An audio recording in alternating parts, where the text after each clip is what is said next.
Hey, welcome to Optimize Your Body with Martin Silva, where we talk raw, uncut facts to truly help you optimize your body. Hey guys and girls, so good episode coming up on Optimize Your Body. I have a guest here, goes by the name of James Swanwick, and he runs his own blue light blocker company, Swanwick Sleep. How you doing out there, James? I'm doing so well, thank you, Martin. Great to be here. Thanks, mate. Thanks. That was a bit of a rubbish introduction, actually. There's a bit more to you than just a Swanwick Sleep. So, if you'd like to, just introduce yourself to the audience and tell us what you're all about, mate. Well, I guess you could say I'm a healthpreneur. I'm from Australia, but I live in Venice Beach, California, and what I do is I build businesses around health. I have a sleep company which helps people sleep better. The main product is our blue light blocking glasses, which I'm wearing on my face right now, which I really created because I wanted to sleep better. And then I also help people quit drinking because I gave up drinking in 2010 just for lifestyle reasons. I was not an alcoholic, but I just, you don't need to be an alcoholic to quit alcohol. And I quit, and my life just exploded in terms of success in all areas. And I liked it so much, I just kept on going. And now I've helped tens of thousands of people quit drinking around the world. So, I guess you could say I'm a quit drinking expert and a sleep expert. Wow. So you quit drinking, and was there any particular driver behind that, James? Well, I grew up in the Australian culture where it's just normal that you have, a drink or two each night. You have a few more on the weekends. It's a very social thing to do. And so that society told me that was just normal. And then I got to my mid-30s around 2010, and I realized that I'd put on about 20, 25 pounds. I started to look a little bit weathered. I was tired, lethargic, and it kind of just caught up with me. And it wasn't that I was rock bottom. It was just that I was average. I just felt kind of like blah. And my sleep was compromised. I wasn't really achieving the success I knew I was capable of. I was just kind of like living life at a 6 out of 10. And so I just decided to experiment, take 30 days off alcohol just to see what would happen. And in 30 days, I lost 13 pounds. My skin improved. I slept better, had more clarity, focus, energy. I had an opportunity to audition to become a SportsCenter anchor on ESPN, which is the most iconic sports TV show probably in the world. And I ended up auditioning and getting that job, and I became a SportsCenter anchor on ESPN for 2 years. And I credit me not drinking and having clarity and strategy and focus and energy to helping me get that job. So about 4 years ago, people kept asking me, is it true you don't drink? How do you have fun without drinking? And I said, maybe I'll just create a program that helps people quit drinking. So I did. I created a program named 30-Day No Alcohol Challenge. And then I later created another program specifically to help entrepreneurs and business owners named Project 90. And, now that's one of my main businesses. Great. So you talk about alcohol, and obviously, you have achieved a lot of success since cutting that out. So obviously that plays a huge part in you getting to where you are now. And can you just give the listeners a little bit more information on the science behind, what alcohol does to your body, the detriments, and anything you've kind of got for us, please, mate? Well, alcohol actually comes from an Arabic term, al-kuhul. And al-kuhul means body-eating spirit. The World Health Organization says that there is not one piece of nutritional value to any amount of alcohol. So when you drink alcohol, it's a toxin, and those toxins stay in your body for 7 to 10 days.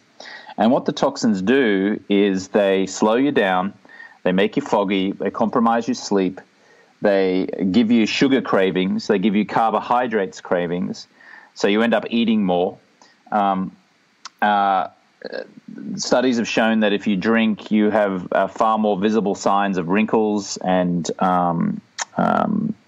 crow's feet on your skin, because your skin is the body's largest organ. And because alcohol is a diuretic, it actually dehydrates you and dehydrates your skin, which means your skin does not look the way that nature intended it to look, which is why people who are tired or who are drinking just look tired in their face. The moment you stop putting that toxin or poison into your body, your face returns to the way nature always intended your face to appear, which is healthy and vibrant and with color. So, people always say, oh, but what about the studies that show that if you just have a glass of wine each night, it's really good for cardiovascular health? Well, that study, or that claim rather, has been peddled for decades by liquor companies, trying to force down our throat that just a glass of wine every day is good for you. Well, the people who are pushing that are the people who are creating the wine, who are wanting to sell their product on you. And like I said, that's now been debunked over hundreds and hundreds of studies that show that there's not one amount of alcohol that it has any nutritional benefit to you. People say, oh, but it reduces your stress and anxiety. No, it doesn't. It keeps you stressed and anxious. Because when you drink, when you're stressed and anxious, you think that it's relieving you of stress and anxiety, but all it is doing is relieving you of your alcohol withdrawal symptoms, and it keeps you in a vicious cycle of more stress and more anxiety. So, it decreases men's testosterone, increases cortisol, increases your likelihood of diabetes and cancer, liver disease. There's nothing good that can come from it. Absolutely, yeah. I can totally relate to that as well in terms of I really drink nowadays, but when I do, especially if it's, more than one or two, it's just, you just feel poisoned the next day, And, I just wanted to say as well, in terms of the people talk about the polyphenols and whatnot in red wine, and, the studies done on Mediterraneans, but obviously there's so many other things that they're doing to have the healthier lifestyle, like what they're eating and the relationships and whatnot. So just to clarify, there's absolutely no benefit to, because I lie to myself occasionally when I have like a red wine. Since coming to Australia, I used to hate red wine, but I actually like the taste of it now occasionally as well. And I'm just like, justifying it in my head, occasionally having a glass too. But just to clarify, obviously there's much more toxins in it than there is anything else, right? Yeah, I mean, toxins, mediocrity, increased likelihood of disease. So, look, if you drink, if you have a glass of wine a night and you don't feel like it's slowing you down, and you genuinely don't feel like it's holding you back, then keep drinking a glass of wine every night, right? That's fine. But if you realize deep down you kind of know, right? Deep down if any habit that you have, whether it's drinking or playing video games or porn or overworking or disconnecting to your loved ones or obsessions over, so deep down if something's holding you back. And I would say that most people in the world would probably deep down know that drinking is holding them back in some area. So then you just got to look at it as an opportunity cost. It's like, am I willing to keep drinking this poison? Am I willing to lose out on all the opportunities that I could have if I stopped? And if the answer is yes, then just keep drinking. Yeah. And the answer is no, then quit already and stop your whinging and your whining and but yeah, sure, but it's so hard because all my friends drink and but my client, but my boss wants me to drink. Just stop. It's boring. And I'm sure you're bored with yourself, with all of the nonsensical excuses that you give yourself around this. And it doesn't have to be alcohol. It can be anything. It can be eating crap food, ice cream, burgers, fries. It can be just not doing what you said you're going to do. It can be like cutting corners with your word and being out of integrity here or there. If you're sick of it, and you're sick of playing at a 6 out of 10, then make a change. Because life is beautiful on the other end. Yes, I totally agree with that. Absolutely. We're very, very good as humans at lying to ourselves, right? So, yeah, that's a very good point. And did you face any challenges? Because obviously with alcohol, it can be socially cleansing, right, to a certain extent. Now, I know you said, obviously, and I'm not trying to stand up for alcohol here. I'm banging against it. It makes me feel like crap. And, clients I coach and stuff like that, it's always going to pull people back for sure. I just wanted to say that one more thing. Obviously, sometimes it can relax you to have one or two for certain people, and I guess it can be socially cleansing if you can do it in moderation. But did you face I wanted to say, obviously, on that point, that it's going to be do more harm than good. But, for some people, it can be, I guess, if they can do it in moderation. However, what I wanted to say is, did you face any challenges? Because, as I say, a lot of people find it can relax them to have one or two. But I know what you're saying. I totally agree. In the long term, it's a vicious circle of stress and anxiety. So it's going to make you more stressed and anxious long term. But did you face any challenges when you quit alcohol, James, in terms of like the social side of it and stuff and whatever else? Well, first of all, it doesn't relieve stress and anxiety. It's a temporary, illusionary reduction in stress and anxiety. It's illusionary. It's illusionary. You think that it relieves you of stress and anxiety, but it doesn't. Ah, okay. So anyone who says, oh, but it relieves me of stress and anxiety, it does not. Hear me now. It does not. It is tricking you. It is keeping you stressed and anxious. The only reason that you want to have a drink at the end of the day is because you're stressed and anxious. And then you have the drink and you mistake the temporary illusionary relief of your stress and anxiety for meaning, oh, alcohol relieves me of stress and anxiety. It doesn't.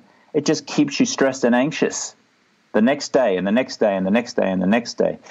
To answer your questions in terms of did I find challenges? Well, I mean, I had social challenges in that my friends, all of a sudden I rocked up and I'm like not drinking and they're like, go on, just have one. So that felt troublesome at the beginning before I just became so confident with it that it didn't bother me anymore. In fact, I was so self-conscious about it that on the first romantic date I went on after I quit drinking, I actually tricked my date into believing that I was drinking vodka soda. In actual fact, I was only drinking soda. I teed it up with the waiter beforehand. Like I said, when I order a vodka soda, only make it soda. And so I lied to her because I was so self-conscious that she was going to judge me for not drinking. I stopped that pretty quickly. So there's pressure from society, from friends, from family, from colleagues, from your boss to have drinks. And I call them smiling assassins. They're always smiling, like, oh, let's have a drink. Here, let's catch up for a drink. Hey, can I get you a drink? And the fear is that when you say no, thank you, that they're going to go, what? And they're going to suggest that you're depriving yourself of something fun. And if your energy around that is, oh, yeah, I can't drink, I shouldn't drink, I've got to quit, then you're going to convince yourself you're depriving yourself of something fun. So what I do in my coaching with 30-Day No Alcohol Challenge and Project 90 is I help people deal with those social situations. And the way with which you let people know that you're alcohol-free is far more important than the actual words that you say. So if you say, oh, yeah, I'm alcohol-free at the moment, it feeling pretty good, actually, but, yeah, I'll just grab a water. Yeah, oh, I'd love a drink, thanks. Can you grab me a soda water? Yeah, no, I'm just not drinking at the moment. Feels pretty good. Yeah, I'm going to get drunk on this soda water tonight. Watch me dance. I'm going to go crazy. So if you're very light and positive and playful about it, nobody can pressure you. Nobody cares. And people you can just get on with it and have a fun time. I like that. Yeah, I think that's a trick a lot of people use, right? People who don't drink is like kind of pretend they're drinking. But yeah, that's a good point. If you just have fun with it, right? And because it is a lot with peer pressure. People do get pressurized a lot with it, right? But I was just going to say, how many? Because alcohol kills something like 3 million people a year or something like that. So is that right? It's something along those lines, isn't it? It's pretty crazy, the stats. I don't know the exact stats. Yeah. I can tell you that it's more dangerous than the opioid crisis that they're talking about, like the opioid crisis in America. It is nothing compared to the crisis of alcohol. It's just because society accepts alcohol and it's more of a slow burn, like over many years, people don't tend to think that it's like such a bad thing as it actually is. I mean, it is dreadful. It causes relationship breakdowns, divorces, violence.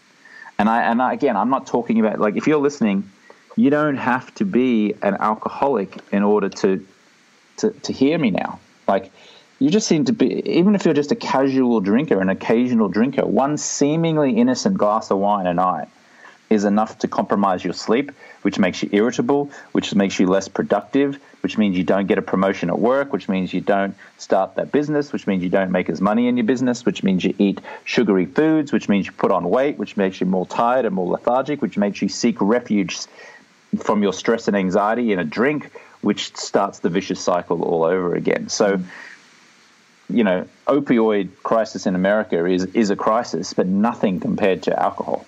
No. And it's kind of like the root cause to a lot of other problems, right? It leads on to other things as well, like, violence and whatnot. But yeah, I've had people, certain people close to me are really affected badly by alcohol, and I've seen it ruin people's lives. So, but yeah, just in terms of when you quit, James, because you are right though, a lot of people do talk. People I can see, lots of people I've come across, clients and whatnot, really genuinely want to quit, but they seem to talk about it and never really take action, right? So yeah, I can agree with what you're saying. Like, stop kind of making excuses and just make it happen. At least cut down or whatever. I was going to say, did you turn to any other vices, James, at all? Because I know a lot of people I've come across, or I've seen it happen, patterns. People quit alcohol and then they'll turn to food or something. They'll put on weight or turn to something else. Did you have that issue at all, James? Well, initially I had sugar cravings, and a lot of people talk about sugar cravings. And it makes sense, because when you're drinking alcohol, it actually turns into sugar. And then if you stop drinking alcohol suddenly, then you're not giving your body all of that sugar that it's been used to. And so you remove the alcohol, and then you have these cravings for sugar. Now, it's temporary. It only lasts a week or so, and then your body reverts back to normal. So yeah, I certainly found initially that I was seeking ice creams or packets of crisps and things like that. Which kind of felt like I was defeating the purpose of quitting drinking, because all I was doing was substituting one, like one bad vice for another. The other thing is, probably for about 6 months, I thought that diet sodas were a good alternative. So I was drinking Diet Coke and a whole lot of stuff. And then I read up and found out that actually that's not good for you either. Yeah. It's and then I reverted to, just water, ice, and a piece of lime, which is just a deliciously refreshing drink. But yeah, for the most part, when I gave up alcohol, what happened was that it opened up a cascade of other healthy habits. So I started getting into meditation. I joined the gym. I ran a half marathon. I ran a marathon. I discovered paleo eating lifestyle, and I just started to look at other healthy habits in my life. Great. Yeah, so I guess that kind of covers everything for the listeners. That was great in terms of alcohol. Great insight there for the listeners. Let's move on to sleep, James, because you're becoming an expert in that field now. So I always talk to the listeners. I've actually done podcasts on it because I'm aware myself on how important sleep is, and it's one of the most important things. Obviously, I think they've done studies and we wouldn't last longer than, they said 3 weeks, but I think it's less than that, much less than that in terms of no sleep, right? Actually, I'll ask you that whilst you're here, James. How long would we last generally with no sleep, do you think? How long do you last with no sleep? Yeah, like in terms before you die and shut down and turn into a lunatic. Yeah, I think it's something like a week, but I'm just going to Google it. I don't actually know. It's a great question. How long can you go without sleep before you die? Let's have a look. The longest recorded time without sleep is 264 hours, or just over 11 consecutive days. That's right. It just came back to me now, actually. I heard it on a Joe Rogan podcast. I think he went 11 days or whatever. Mate, this guy was seeing, hallucinating. He thought people were after him. Mate, honestly, the story I heard about it just come back to me now. But, so obviously, James, sleep is a big rock. It's fundamental. How important is sleep? If you could just give us more of a heads up, James. Well, sleep is when your body restores itself and repairs itself. It restores the glucose in your brain. Your muscles recover. Your hormones take a break and recover. I mean, it's everything. You can't live a good life or a healthy life if you're not sleeping well. This whole idea of I'll sleep when I'm dead and I'm going to hustle, I'm going to push and grind. It's just a complete waste of time. It's doing you more harm than it is good.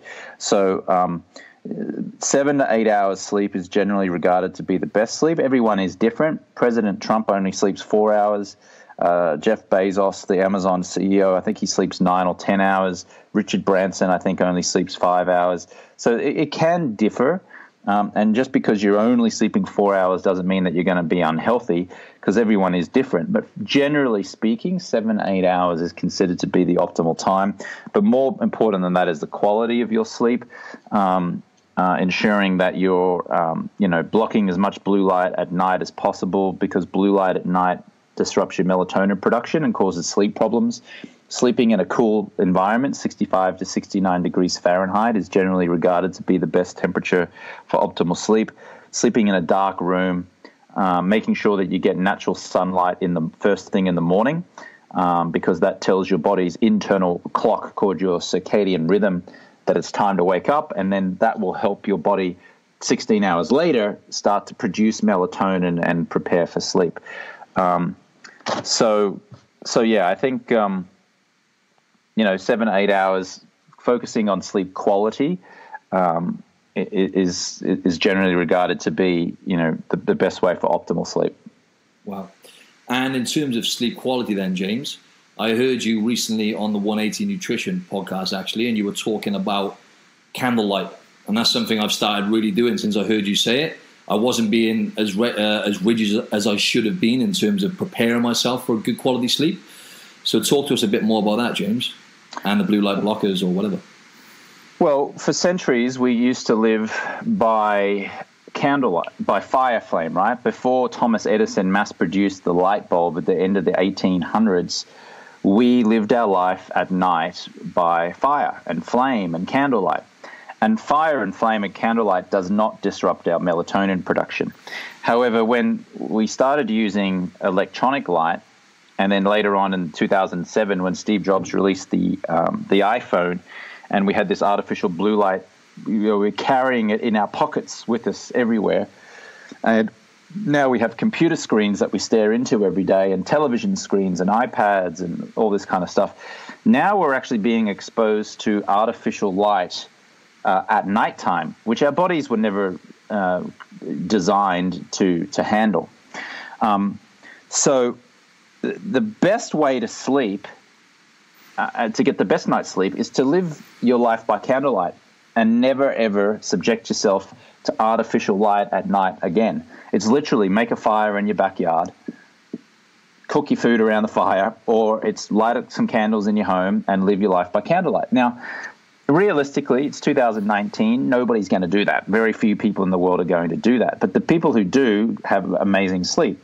So then it's all about what can we do? What can we do to limit that blue light exposure? Because there's too much blue light at night. Few things we can do is on your iPhone, you can use the night shift setting. And if you go into your settings, go into brightness and put in night shift, at nighttime, it will start to strip away the blue light exposure from your phone, and your screen will start to go orange in color. If you have a computer, you can download the app Flux, F.LUX, and that will also reduce the blue light exposure. But neither of those two features block the blue light from your TV screen, computer screen, bathroom light, kitchen light, bedroom light, alarm clock light, refrigerator light, microwave light, bedside reading light. All of that light at night is tricking your body and brain into thinking it's daytime. So your melatonin isn't producing as much as it should, which means your sleep quality is compromised. So what I've done is I've created a stylish pair of blue light blocking glasses. I'm wearing them on my face now. They're called Swannies from my sleep company, Swanwick. You put on this orange lens. The orange lens blocks out the blue light. The blue light cannot penetrate. You can continue watching TV, continue using your cell phone, continue reading, brush your teeth in the bathroom light, and then only once you've switched off the last light do you remove them and then roll over and go to sleep. And what you'll find is that you'll fall asleep quicker, you'll sleep deeper, and you'll wake up feeling more noticeably refreshed. Awesome. I'm looking forward to trying them out, actually, James. I currently have a pair, and I look like a welder. It's not a good look. The basic, kind of, you look stupid in them, basically. They look really trendy, though. So I guess obviously you have two different types, right? So they're the daytime ones, I guess, obviously. Well, there's two types. There's one with a orange lens, and then there's one with a clear lens. Now, the orange lens must be used for nighttime use because only an orange lens can block enough of blue light that's responsible for your sleep. Okay? A clear lens does block blue light, but not enough blue light that disrupts your sleep. So you can wear daytime clear lens during the daytime to filter out that blue light as you're working on a computer. And what that does during the daytime is reduce eye strain, reduce headaches, gives you more clarity and focus. Then at nighttime, you would switch out to an orange lens nighttime pair, and that would block the blue light responsible for messing with your sleep. So daytime clear lens, nighttime orange lens. Awesome. So it seems like the most important things is obviously darkness, as you just went into detail about then. You said about sleeping in a cool room or making sure you're not too hot and your temperature is kind of regulated. I've also heard, James, regularity in terms of getting up at roughly the same time each day, which you kind of alluded to with the daylight and whatnot. Is that something you're quite regimented with? Because I kind of struggle with that. I get up a little bit. I start work 5 a.m. with clients. On the weekends, I'm not going to get up at 4. Is it true that that's important? Yeah, it's actually probably the most important in terms of if you can get onto a regular waking up schedule, that's going to be better than if you're going to bed at the same time but waking up at different hours. It's something to do with your internal body clock, your circadian rhythm. Mm-hmm. Now, obviously, we live in a world where there's lots of different time zones and we're moving around more than what we ever did, so it's not always possible. For example, I'm in Australia at the moment, and I just came back a week ago, and despite my best efforts, I was still a little bit jet lagged. And so for a few mornings there, I was waking up at like 4:30 in the morning. Ordinarily, I like to get up 10 minutes either side of 6:30. So somewhere between 6:20, 6:40, around that kind of area. That's when I generally wake up most mornings, and I always time it to be that way. That's what works best for me. Great, yeah, because just for the listeners, James lives in Venice Beach, right, in LA? Around about that area? Yeah, and obviously it's a drastic time difference right now, mate. It's like 18 hours in front here. Drastic. It's not that much, but I think it's like 14 or 15 hours, yeah, something like that. Oh, is it? Okay. Oh, it might be more. It might be more. You're probably right. I'm obviously jet lagged, and I don't know. Yeah, no, that's all good.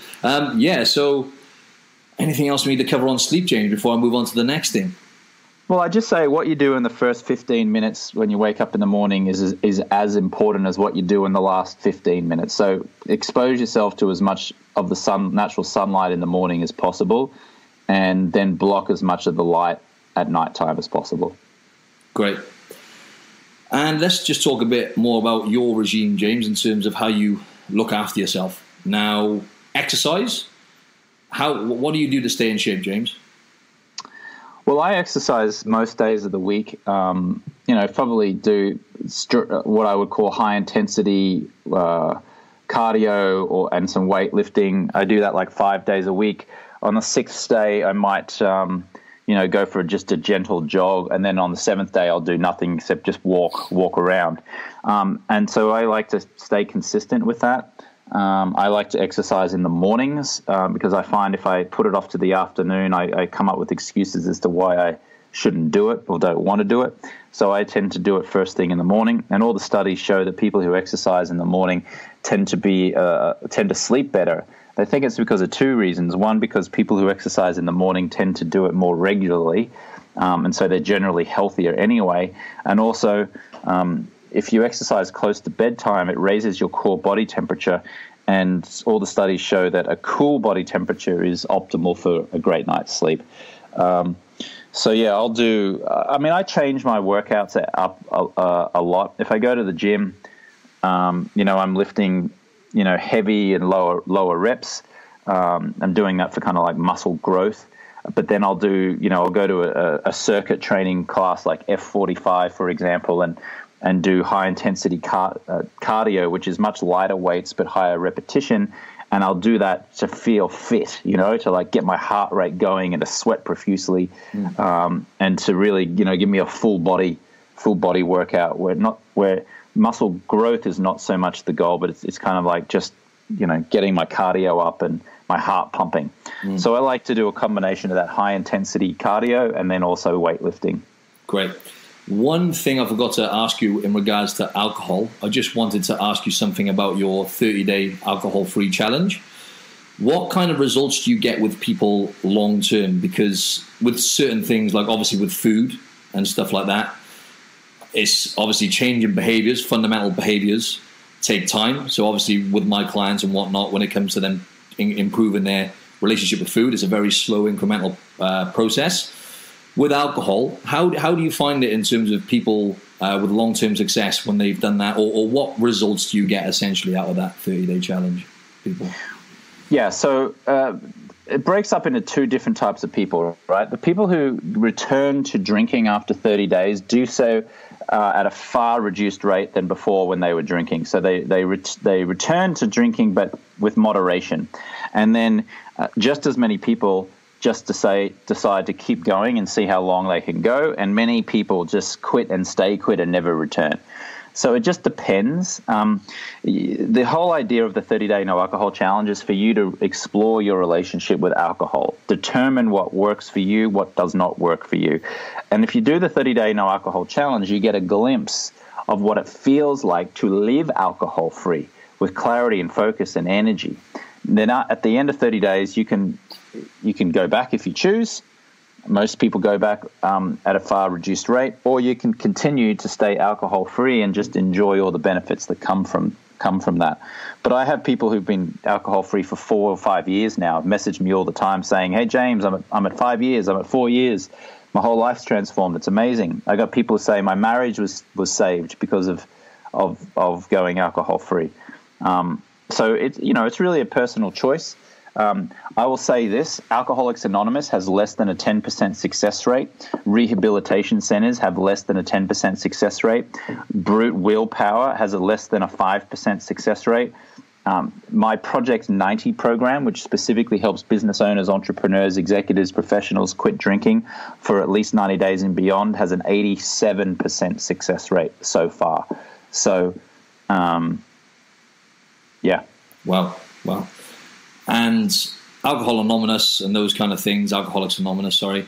So the reason they don't get as good success rate, I guess, is because they're not addressing the root cause, and there's no kind of real structure around it, I guess, in comparison to what you do.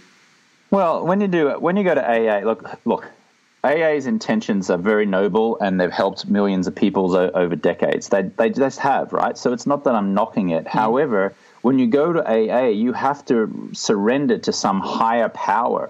You have to admit that you are powerless over alcohol. I'm not admitting that I'm powerless over anything, right? So what it does is that it keeps you in this identity of like you're powerless, you're a victim, like you're fighting this adversary, like, and you're surrendering to the higher power, whether it's God or whatever. I'm not down with that. I don't jive with that at all. And my identity is I am a powerful, open man who can make anything happen. I'm not surrendering, saying that I'm like that I'm an addict, or that that I'm powerless. No, I'm powerful. So that's what I don't like about AA. Now, does it work for some people? Yeah, but guess what? It doesn't work for 9 out of 10 people. It does not work for 9 out of 10 people, and it's dark, depressing, and sad. Now, someone who's listening to this may have gone to AA and had success. Amazing. I'm so happy for you. But don't come at me saying you shouldn't be knocking AA, because you have a 10% success rate. 10%.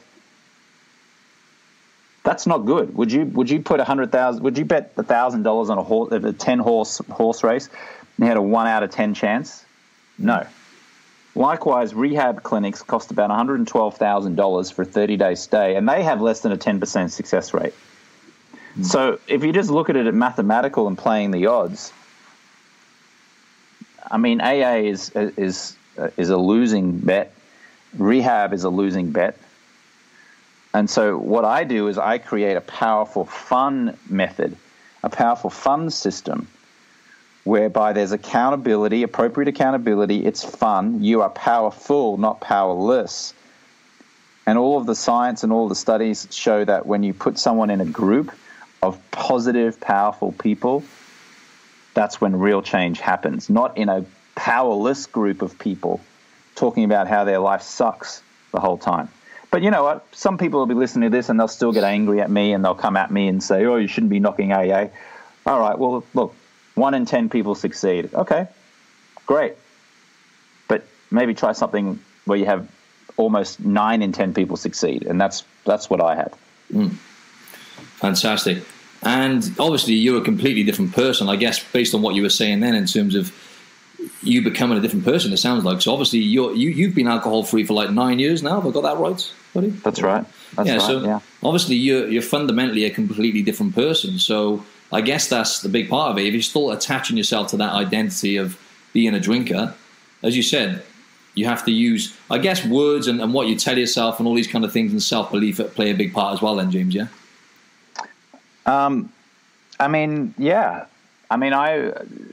Your body actually changes every 2 years. There's not one atom in your body that was the same 2 years ago. So we're constantly changing. The skin around your hand is different skin than what it was 30 days ago. We're always changing. We're always evolving. So I'm a different person from 9 years ago. Just physically, the atoms in my body are different. And so what you do today will affect who you are in 30 days from now and who you are in 2 years from now. So today you can choose to drink poison and toxins, and then 30 days from now your skin will be a certain way, or you can choose to drink water, soda water, lime, eat healthy foods, and your skin will be a completely different way. So what you put in is what you're going to get out, right? So yeah, I mean, I'm fundamentally a different person physiologically on an atomic level, but I'm also just different on an energetic level, and you know, the way I see the world and the lens through which I see everything. Brilliant. You talk about gratitude, which is something that I have started implementing over the last year or so, and it's definitely changed the way I think. I have a much more positive outlook on life now, and appreciation over expectation is something you mentioned, which is something I think I heard Tony Robbins talking about a while back, and I kind of just alarmed by kind of like something went off in my head, and I thought, wow, that's so true, how we are constantly expecting things to happen and things to turn out well for us, but we don't spend a lot of time, generally, most people anyway, we don't spend a lot of time appreciating what we have. So, could you talk to us a little bit more about I know you have certain rituals in the morning and stuff. Well, I mean, I don't touch my phone until I've written 20 things I'm grateful for every day. I have this thing called the Daily 20, where I write down 20 things I'm grateful for each morning. And what that does is it activates my reticular activating system, otherwise known as your RAS, which then constantly seeks evidence that life is good and there's lots to be grateful for. And I find that doing that first thing in the morning just puts me in a great mood.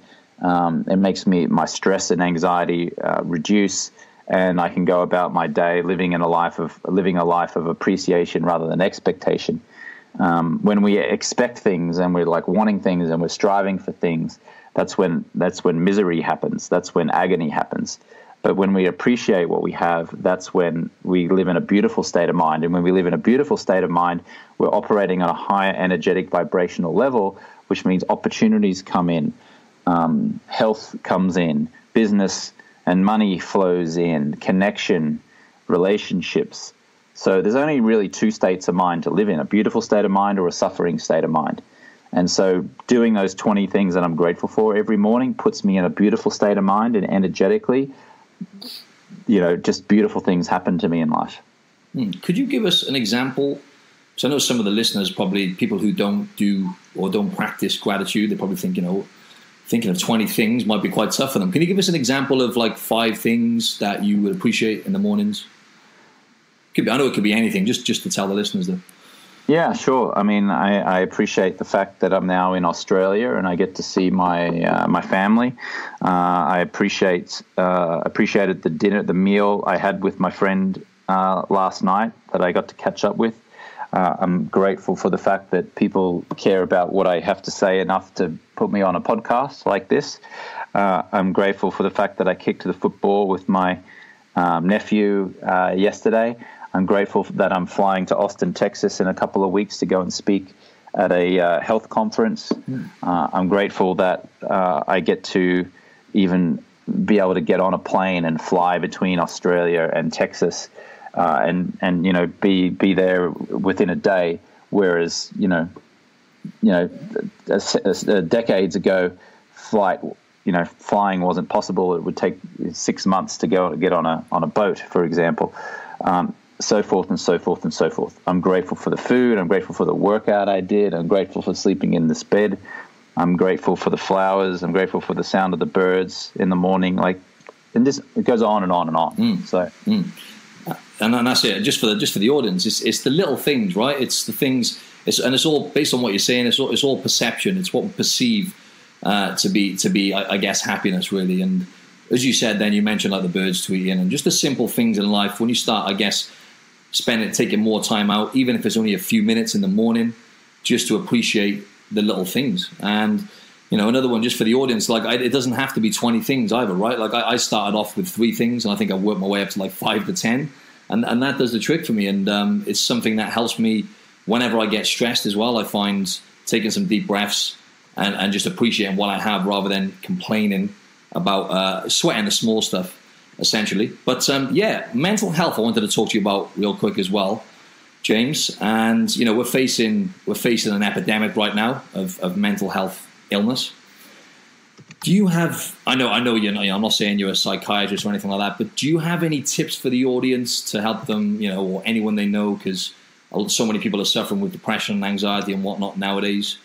Do you have any tips or tricks for anyone? Well, I mean, look, doing that daily 20, I think, in the morning is what we were just talking about is key, because it starts your day thinking about what there is to be thankful for. That's just key, right?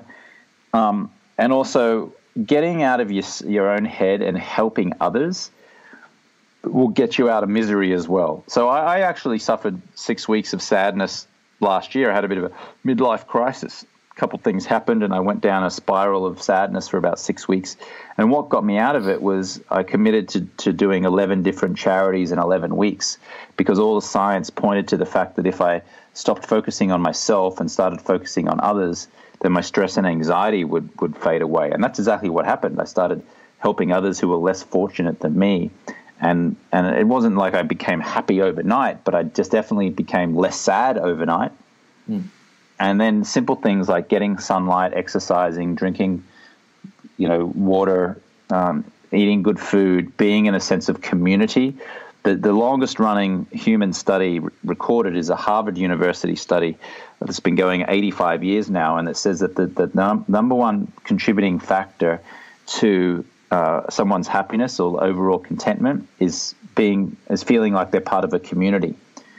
So getting into an organization, joining a club, having like-minded friends, feeling like you're part of something bigger in a community, can really have a huge effect on your overall well-being and get you out of pain and misery and suffering.